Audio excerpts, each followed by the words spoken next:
Good morning, good afternoon or good evening, wherever you are in the world. I hope you're very well. You're listening to Autistic Voices on UK Health Radio. I'm Evalynne Charmer. I'm a paediatric therapist and I'm the director of EdElf Child Therapy Limited and its sister training company for therapists, the Child Hypnotherapy Institute. And I've recently been diagnosed autistic myself.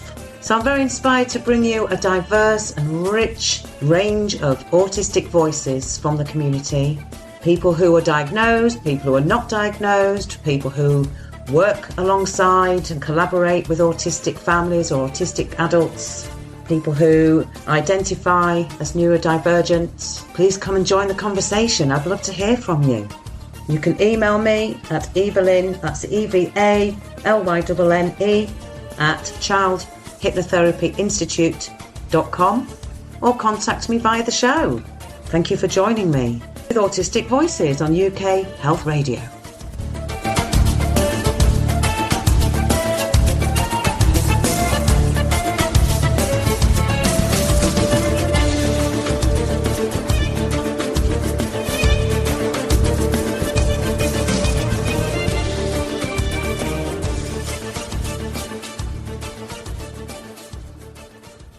Hello, welcome to Autistic Voices. And this week's guest is a wonderful lady by the name of Holly Wincote.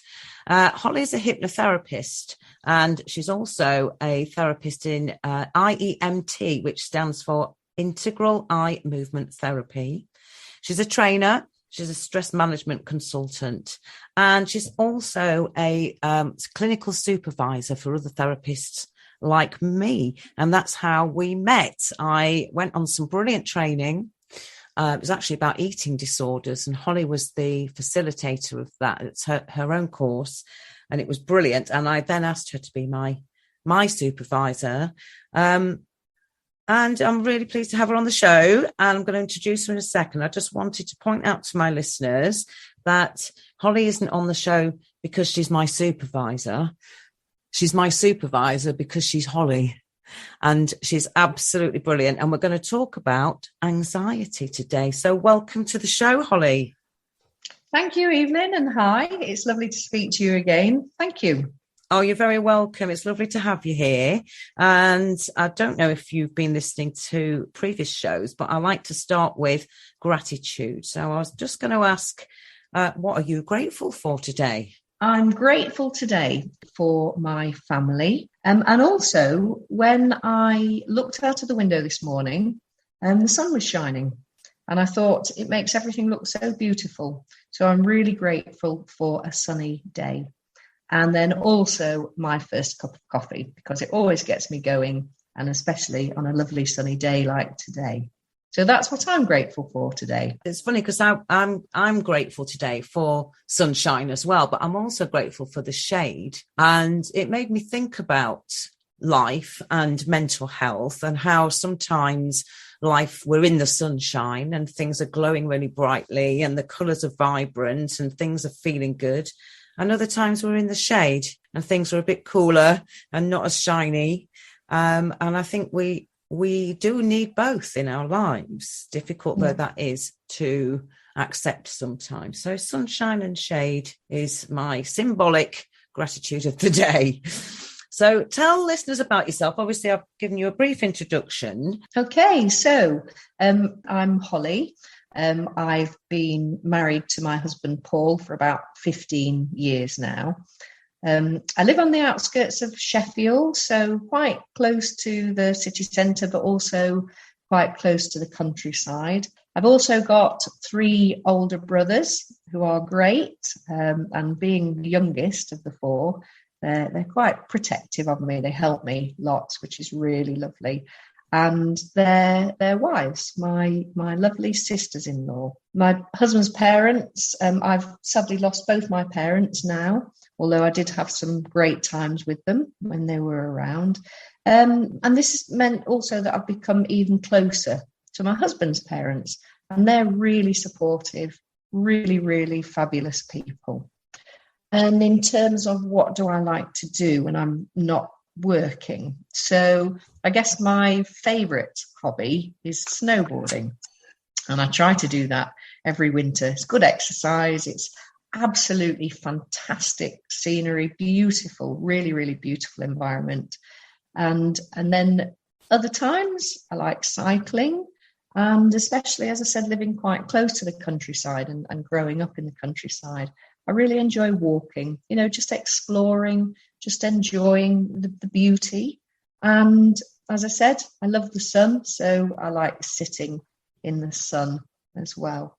And then in my professional life, my time's divided, as you said earlier, Evalynne, between being a therapist and also training other therapists who just want additional training in specialist subjects.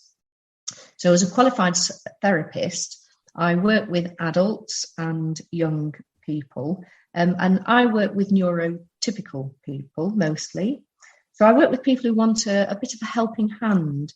For example, if they're struggling with something and they just want to make some changes. And I was thinking about what's the best way to put this. And I thought probably it's for people who want to feel better and more positive about themselves and their lives. And the therapies that I use are hypnotherapy and eye movement therapy, integral eye movement therapy, and also NLP, which stands for neuro-linguistic programming. So they're just all therapies which include things to help people to make those changes. And then the training work that I do is providing 1 and 2 day courses for other therapists, as I said, who want to specialise in a particular area. So things like anxiety and phobias, stress, just to name a few. And as I used to be a trainer before I was a therapist, it's a really good way of putting my skills to use and just sharing my passion and my knowledge for therapy with other people. So that's a little bit about myself. Well, an absolutely lovely, introduction. That's really nice. And although I know you as a trainer and I know you as my supervisor, I did not know that you liked snowboarding. So that's brilliant, because I can't imagine, excuse me, I can't imagine snowboarding, just simply because I think I'd be rubbish at it. And I don't think I'd be able to keep my balance, Holly. I think I'd be all over the place. I don't think I'm particularly good at it either, but, it's fun. So it doesn't matter. It doesn't matter if I'm good or not. It's fun. I think I'd just be dangerous. The one time that I went on a sledge in the snow, I went down a hill so fast and there was a toddler just playing in the snow and he ended up on my knee on the sledge going really fast down a hill into a bush. And that's when I realised that probably that kind of activity isn't the best for me. But I bet it's very exhilarating. So thank you for that introduction. So why is it that you chose to work with people to, as you put it, help their lives feel better and more positive? Yeah, okay. I think I've always been interested in how the mind works and how we can find ourselves in situations and we're not feeling too good about it. It's circumstances, it's things that we've been taught, things that we've learned. It's life. Okay. Yeah. And I've always been interested in how do we make ourselves feel better? What's our mind about? And for me, when I kind of discovered hypnotherapy, I just thought, this is it. This is what I've been looking for. And why I actually do it now that I've qualified, not now that I qualified, when I qualified and I'm able to do it. People who come and see me, and I'm sure you're the same, Evalynne, they often say that they've been having problems for a long time. And when we work with them, it's really wonderful to help them to empower themselves and see the changes that they make. And in fact, people often say that they'd wish that they'd done it years ago. And I remember one lovely mum saying to me that when I've been working with their child, with the mum's child, I remember the mum saying to me, I wish they taught this kind of thing in schools, because it's quite simple often. Although it takes hard work, it's just so empowering, and it really, really helps people. So it probably sounds a bit of a cliche, but it's true. I really enjoy it, and it's absolutely fantastic. It's so rewarding for me to see people and be part of that, to help them to make those changes and just to feel better. I absolutely agree with you there. I mean, I can't agree more. It's a wonderful feeling being able to help people to feel better than they were feeling, even if it's marginal, isn't it? And I'm the same as you. I absolutely love doing that. And, I just think it's wonderful. UK Health Radio, the station that makes you feel good.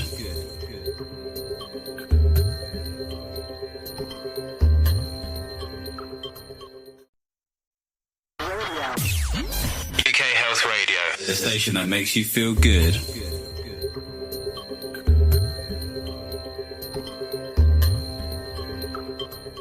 Hello, welcome back to Autistic Voices. I'm Evalynne Charmer, and my guest this week is the lovely Holly Wincote. And we've been talking a little bit about Holly's life and her love of snowboarding, and the fact she does hypnotherapy and integral eye movement therapy and NLP with all sorts of people, children, young people and adults.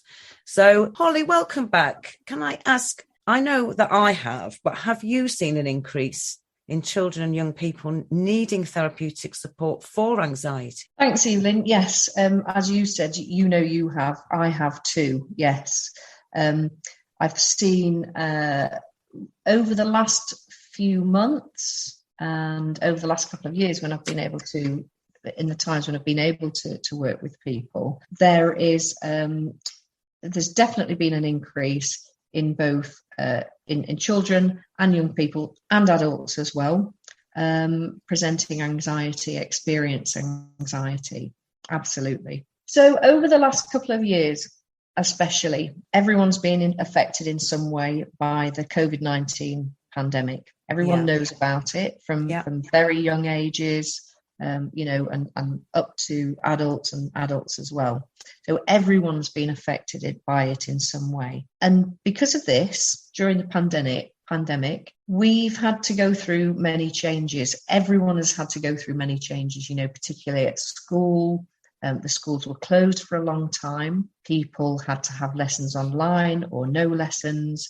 And then when the schools went back, they were open for a while. And then if someone contracted the virus, then they were closed again, or the whole class had to go home. So there's been a lot of changes. People have also lost people. People have passed away, and young people, that can be particularly anxiety provoking for young people. And so lots of changes can make people feel unsure. So when something's normal, when something's how it is, it gives us a sense of safety, and especially with young people. So lots of changes can make people feel unsure about the present, about the future. They don't know what's going to happen because it's constantly changing. And so what that does is it can take away that feeling of safety, and this can cause people to be anxious. Yeah. As you know, I work predominantly with neurodivergent children, young people and young adults. And I was working in a school as an assistant head and head of safeguarding throughout that pandemic. And I think you're absolutely right across the board that people do really need a level of routine and predictability in order to feel safe. And it's not just about the fact that I know that when I was working in the school, for example, each time there was a lockdown, we had to review and do everything differently to the time before. So children were getting used to one thing, and then we were changing it again. And I'm sure all schools had to do that for various reasons. You had to adapt to people being off sick, and whether you could have people in, and whether you merged classes, and whether you did things the same or you had half days. So the timetables were always changing. And the school I worked in was for SEN children and young people. And some of them were fine with that and kind of adapted really well and surprised themselves.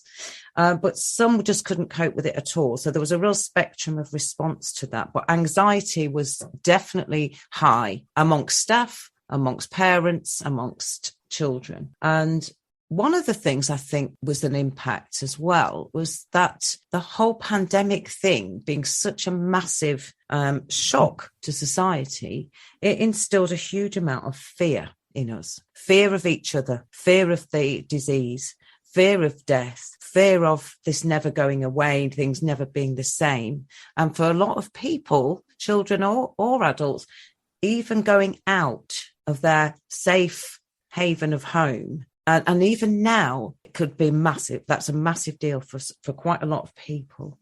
And like you said, people died. People knew people who died. People lost relatives who they never got to see and say goodbye to. And I think the impact on us as social animals who need to be around, in the main, we like to have interaction with others, even if it's on a low level for some people, was really interrupted, wasn't it? Yeah, that's a really good point about the interaction, actually. I hadn't mentioned that. Yeah. Is that people, you mentioned about routine and how that makes people feel safe. And then if people don't feel safe, then they feel fearful. And the interaction as well, it's a really important part of sort of having good mental health, having a healthy well-being, effective well-being, is having that support from other people. So absolutely, when the interaction with other people is greatly minimized, then that also is bad for people. It's not good for people. It's not helpful because they don't have that support that they need. And people, of course, everyone was just doing their best. Everyone was trying their best. Of course. And I think if you're a child and I remember when I was a child and the threat of nuclear war came up. So I'm relating it to that, I guess, from my own experience. For those that are, of a certain age will remember that. And it was terrifying. And so I think for children who have never had a threat to the whole of us, or a threat to the planet like that. And a lot of our children these days are really aware of the threat of climate change and things like that, and the oceans and stuff. But to have this pandemic that could do damage to us as a race on every level was terrifying. And I think the other thing about that as well was that it stopped people touching each other. We stopped having physical contact with each other. That's absolutely right. And whilst as therapists, we're very mindful of that in terms of just the ordinary, the general, the normal, if you like, way of being, is that helps to soothe people. It helps people to feel safe. It helps people to feel valued and loved. Yeah. And absolutely agree with you that loss of physical contact has also had a really big impression on people. Yeah. Now, all of this, we know that, I know the basics anyway, that all of this, what it does is it tells the brain that there's something to fear all of the time. So then we overproduce our survival chemicals and hormones. So we overproduce cortisol, which can make us very tense, because cortisol freezes your muscles, sends all your blood to your major organs. It's a survival thing. So when a rabbit runs across the road, the first thing it does is freeze. And then the adrenaline kicks in, which makes it move. And that's the cortisol effect.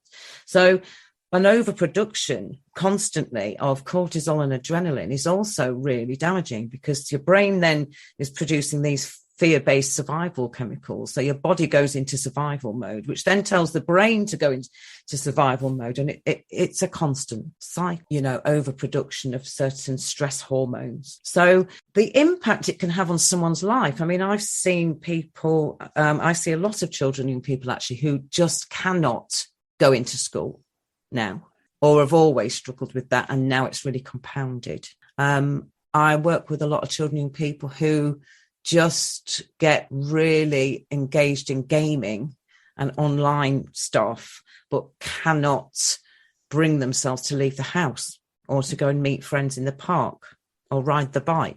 Mm-hmm. So what sort of impact, does it have on the people's lives that you work with therapeutically?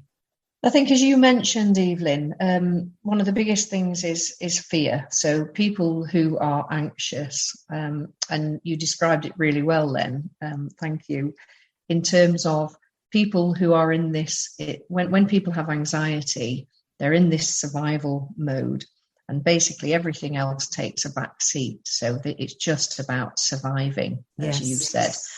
And because the fear comes with that, this emotion, which is really, really difficult for people to cope with, then often what happens is people start to do things to try and avoid feeling that fear. So you mentioned about people not being able to go to school, and that's a good example of people avoiding something which causes them to feel that fear or that anxiety. Yes.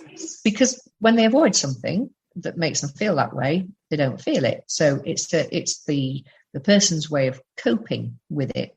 Can I just interject as well? Sorry, Holly, but just while we're on that, I've also experienced young people who struggle to go to school because on some level they're worried about what might happen to a parent or carer if they're not there or they can't see them. And being away from home causes them such high levels of anxiety about what might or might not be happening at home to that person or to their family members, that it's just too much. And so they'd rather be somewhere they can have eyes on and know that their parent carers and family members are close. Absolutely. And you mentioned, people not going to school, and people might have heard of it called separation anxiety. Absolutely. And that's definitely one of the ways that anxiety is manifested. You mentioned that people have lost people have died during the pandemic. And so young people can often become really worried, just as you said, about if they're not there. They have this sense of, well, if I'm there, I can stop something from happening. And for a young person, it's overwhelming because perhaps at that age, they haven't got the skills to be able to cope in the same way that an adult has. And especially for neurodivergent as well, as you said, the stress, the anxiety chemicals, the survival chemicals are more prevalent. They're there in more quantities. So separation anxiety is another one. How people are doing what they can to cope. So what happens is people will find these other ways of coping. And some of these things might include stress, which comes out in anger or sadness or frustration. Yes. They feel overwhelmed as well. I'm sure you've seen that. People feel overwhelmed if they are trying to sort things out. And especially, you were saying about the separation anxiety. If a young person is taking it on themselves to protect, so to speak, their loved ones, it's just too overwhelming. So people have fear, they have stress, they might have, emotional outbursts of anger or sadness. Sometimes people develop phobias because if you continue to avoid something, it reinforces the message to your brain that is something to be feared. It is something to be avoided. So people can therefore develop phobias as well of things. And then also sometimes people will cope with it through food, either by restricting food because it gives them a sense of control, sometimes by overeating. So people might have episodes of binge eating just to sort of make themselves feel better, because a temporary sugar high makes people feel better. But then, of course, when it drops again, they feel worse again. People might just be having emotions, like we said, crying. And then sometimes people do it through smoking or alcohol. And often there's also a sense of grief or loss. So there are lots and lots of different ways that people cope with anxiety. And the brain is doing its best. It's doing its best to help us. But unfortunately, often these ways aren't helpful. UK Health Radio, the station that makes you feel good.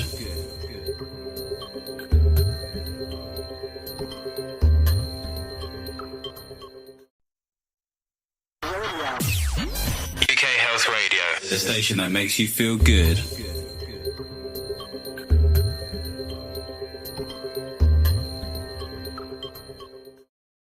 Hello, listeners. Welcome back. You're listening to Autistic Voices on UK Health Radio. I'm Evalynne Charmer from EdElf Child Therapy Limited, and I'm speaking today to Holly Wincote from atherapy.co.uk and the Hypnotherapy Academy. So welcome back, Holly. Thank you.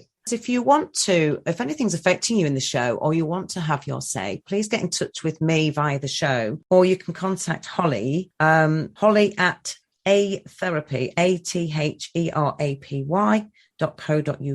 and we can continue the conversation. You can also message us through Instagram or Facebook or LinkedIn. So we've been talking about stress, we've been talking about anxiety, and how the current times have really exacerbated that for a number of us, and the ways that can manifest. And Holly and I have been talking about social anxiety, and Holly mentioned about overwhelm. Now, overwhelm is something that is stress, basically. And I think it's a really important thing to talk about openly with each other, because I think we all can experience overwhelm. The way I kind of describe it to people, I remember having a parent say to me, I dropped a pen and I absolutely lost the plot. What's wrong with me? Mm. And I said, well, let's look at everything else that's been going on underneath that. So there's always loads of stuff underneath, a bit like a volcano, where there's, your bucket becomes full, your volcano is ready to erupt, and it can be the tiniest thing that sets that off. It's not about the pen. It's about everything that's rumbling under the surface. I sometimes, with families, get that game out. I don't know if you remember it, Holly, from the 70s. It was called Buckaroo. And a way of demonstrating anxiety, stress and overwhelm, I think, is to play that game, because you're putting pieces on the donkey. Once it's got enough stuff there, you put the smallest piece on and the whole thing explodes. And I think it's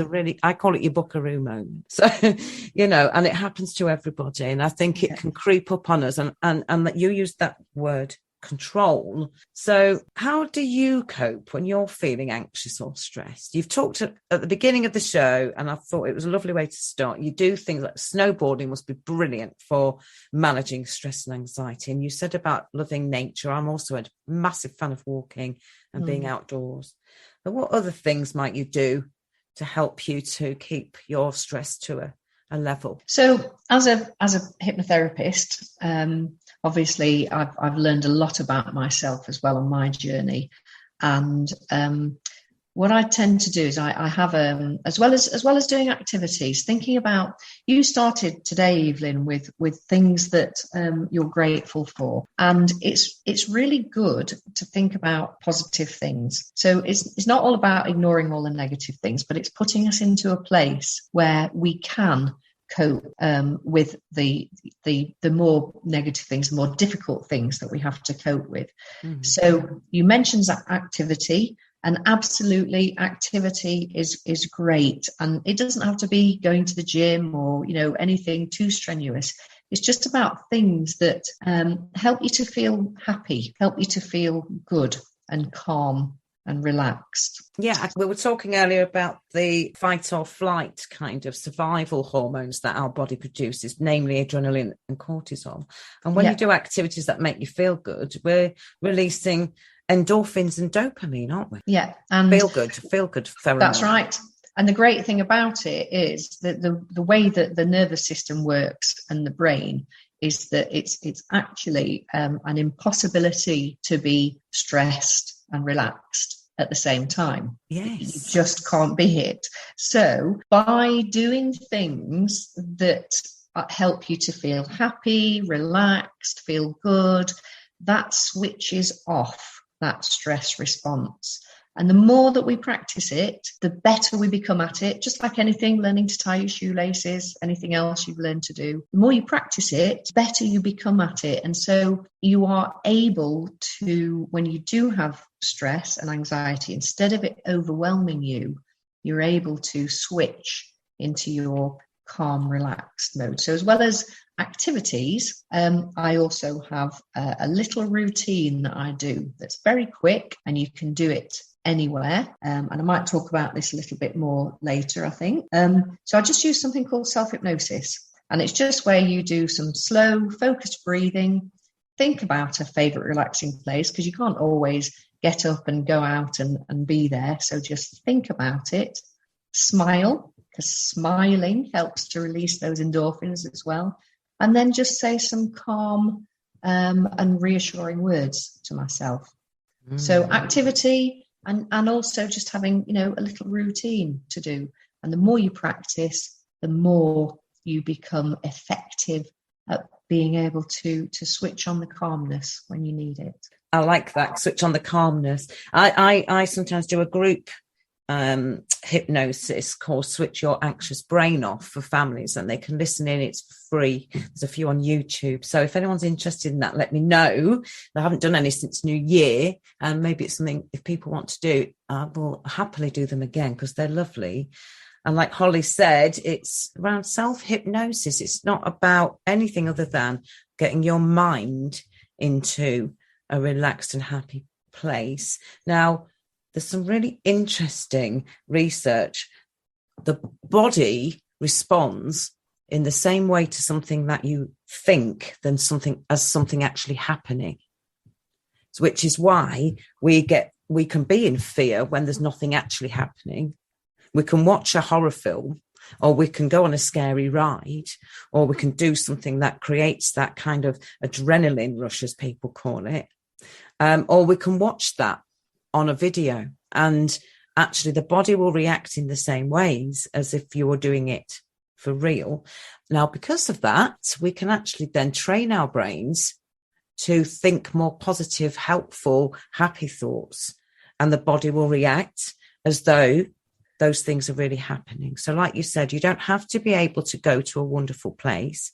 You can sit at your desk, you can sit in the laundrette, you can be in the supermarket, or in your car, or on a bus, or in school, and you can just take a couple of moments, can't you, to just take some, nice slow breathing, and just imagine and take your mind to a place that you really enjoy. Your brain will release those feel-good chemicals we were talking about, like dopamine and endorphins, and that's self-hypnosis. And some people don't like to use the word hypnosis. Yeah, I don't like to use it either, and I'm a hypnotherapist, but I think it's because it's quite old-fashioned and people think that it's something it's not. Yeah, and we could talk about that all day. Can I ask you then, and I wouldn't normally do this, but you are my clinical supervisor, so I talk to you a lot. And for those that don't know, when you're a qualified therapist, it's a legal requirement and it's an ethical requirement to have supervision. So that means I meet with Holly online once a month, and without giving away people's identities and being careful about what I share, she helps me and we talk things through so that it's good practice, and that I can reflect on my work as a therapist with her. And I find that super helpful. But can you feedback to me, Holly, and our listeners about the work you observe me doing with children, young people who are neurodivergent, possibly the autistic young people I work with? Yes, and I think one of the key things there, Evalynne, is that you mentioned that it's confidential, so you never give people's identities away. So we're talking about the work that you do with a view to helping you to do it to the absolute best of your abilities, so without giving people's identities away. And what I've noticed and as a qualified supervisor, obviously there are certain things that we look out for. And what I've noticed, Evalynne, is that you work with neurodivergent people, and this takes specialist training, which you've had, because there are things to consider, and you always demonstrate understanding. So understanding that each person is an individual, and you provide a safe space for people to work through their problems, to reflect, to talk about things. It's completely non-judgmental as well. So when people come to you, it's a non-judgmental and safe space. And you encourage them that they are individuals, so they aren't defined by their neurodivergence. They're valued, important people, and you encourage them to come to their own realizations. So using their own inner resources, their own experiences, whilst at the same time supporting them with perhaps fresh ideas, something that they might not have considered, so that they have choices, so that they're able to reflect on things themselves. They're able to talk to you in a safe way, and you can support them through their journey, if you like, of coming to new understandings, and whether they want to make changes or not. Because sometimes people don't. Sometimes people will become aware of things, but they don't want to do something. So you're helping them to come to their own conclusions. That's what I've observed. Thank you very much. I'm blushing at the other end of the radio. Yeah, that's really lovely of you. And it's a funny question to ask. I feel quite, modest about it. But at the same time, I think I can sort of think about what I think I'm doing. But for listeners out there who might be considering a specialist therapy for their neurodivergent children or young people, I think it's important to hear from someone else what you've observed. So I really appreciate that. Although it's uncomfortable, I find it quite uncomfortable hearing such lovely praise. But thank you. I'm hoping that that's what I do for people. And I think the key word for me is about choices. And I'm a great believer in people having choices. And I think what we've talked about throughout the show, and obviously we've talked a lot about the pandemic, and rightly so, it took away a lot of our choices, didn't it? Yeah, absolutely. I know that in our sessions together, in our supervision sessions, we've talked about working with instinct and intuition as a therapist. Yes. Is it all right if I just say something about that? Yes, please do. Am I rushing the gun a little bit? No, you're not rushing the gun. I mean, the thing is, I do work very instinctively and intuitively, as well as having a kind of bag of tools, if you like, therapy tools that I use. I am very person-centered and go, like you said, very individual with what I do. And I do wonder what you think the value of that is for you. Yeah, absolutely. So there are lots of different therapies and lots of different therapy approaches, and each of them are absolutely fantastic in their own right. And one of the ways that we work is with instinct and intuition. So as you said, Evalynne, you have a toolkit, you've got your training, you've got your skills, you've got your experience. And then when it comes to mental health, any issue, I guess, I think the thing that we remember is that each person is an individual. Each person has their own thoughts, their own unique feelings, their own unique perceptions and experiences. And this is what kind of puts us together as a person. So as a therapist, if we allow each person to be and express their individual self, then what we do is when we work with them, we work with the problem as they see it. So we work with what's presented in the sessions. And what that does is it enables the person to come to these realizations and choices and make changes at their own pace, in their own way. And this is really, really empowering for the person. It's not us having, a prescribed way of working, having a set way of this is what we're going to do. It's being able to work in the moment with the person and respond to those person's unique thoughts and feelings. And we often say, no one knows ourselves better than ourselves. So it enables the person working with instinct and intuition. You're using all the skills and experience and the training that underpin what you're doing, but you're working with the person as an individual and with what they bring, which is really, really empowering for them. Yeah, absolutely. When I'm training therapists, I use that a lot, that word empowering, because you can disable people from being able to be the experts in their own lives. Mm. And I would say therapy isn't something that you have done. You can go and get your hair done. Yeah. But therapy isn't something you have done. Therapy is something you collaborate with someone on. So it's about meeting halfway. I feel like I meet the person where they're at. They meet me where I'm at. We work together. I think that's the beauty of it. And it's different every time. So, one thing might work with one person and it's not going to work with the next person. And that's why I like what you said about, we're not going to you can have a set of, these are the things you learn. You're not going to just use them, whatever the outcome. Yeah. Okay. Well, you've given us your top tips for managing anxiety. I think you talked about activity. You've talked about doing things you enjoy. Yes. Breathing, self-hypnosis, and being in nature. And is there anything else you'd like to add before we close the show today? No, I think just to remember to just say positive things to yourself, because like you said earlier, Evalynne, the brain reacts in the same way, whether you think something as to whether you actually do it. So if you just keep saying things to yourself, but have belief in yourself. I'm calm, I'm relaxed, I'm okay. And the more you say it, the more helpful it is. Thank you. I mean, what we're not saying that being relaxed is going to take all of life's issues and problems away and solve things. People are in debt. People worry about housing, all sorts of things.